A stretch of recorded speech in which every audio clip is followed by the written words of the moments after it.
Vous aussi, vous lavez vos vieux vêtements avant de les donner? Vous les repliez soigneusement en espérant qu'ils feront le bonheur d'une famille en difficulté? Pour savoir ce qu'ils deviennent réellement, nous allons commencer l'enquête à Monceau-les-Mines.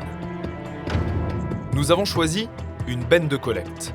Ce sera celle-ci, au pied d'un quartier HLM. Elle est estampillée Croix-Rouge française. Les vêtements de mes enfants, il y a surtout du 5 ans et du 8 ans. Je pense que c'est réutilisé pour d'autres enfants ou pour permettre aux gens plus démunis de pouvoir se rhabiller facilement. Je ne sais pas forcément où ça va, mais je sais que c'est pas revendu. Pas revendu? En êtes-vous si sûr? Il est écrit que les vêtements sont réemployés ou recyclés, sans plus de détails.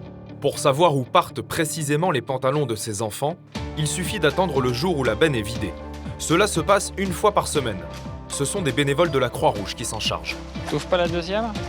Non, après. Nous comprenons tout de suite que ces sacs ne seront pas offerts à des bénéficiaires de l'association caritative. On travaille avec un industriel et on est payé au poids. C'est la totalité qui est envoyée. On ne prend pas dedans. C'est payé, c'est simple, hein, c'est à peu près 13 centimes du kilo. On arrive à gagner 8 000 € par an. Les vêtements sont bien revendus. Presque tous.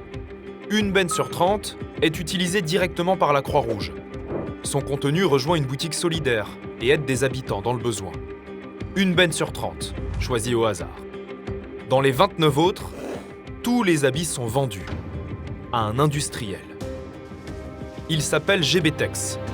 On voit son nom sur les sacs plastiques. Cette benne, ça va partir totalement à GBtex. Une grande partie du bénéfice revient quand même à la Croix-Rouge. Donc c'est normal que le nom Croix-Rouge apparaisse dessus. La camionnette ne va même pas repasser par le centre de la Croix-Rouge. Elle se dirige vers une zone industrielle.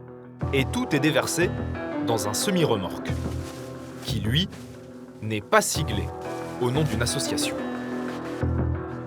Tout ce qu'on récupère et qu'on va revendre à l'industriel, ça permet de financer des achats pour l'aide alimentaire, par exemple. Enfin, ça permet tout un tas d'actions. Ça permet de s'équiper avec ce camion qui nous permet donc de collecter plus de textiles, donc d'avoir plus d'argent pour les actions sociales.